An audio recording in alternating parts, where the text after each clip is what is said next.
Welcome, in front of me is a HUAWEI MatePad Paper, and today I will show you, well, I was gonna say do not disturb mode, or how you can toggle it on and set it up and stuff like that.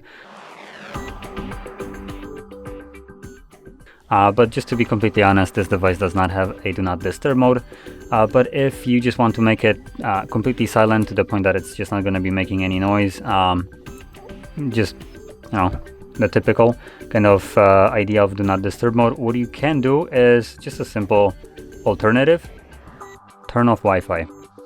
And for the most part, this will get rid of any kind of notifications, any kind of things that would usually, disturb you, because this is the only way the tablet can actually connect to anything, through Wi-Fi. Once you disable this, all you are left with is just basic applications that don't really send you notifications. So it would work just as well.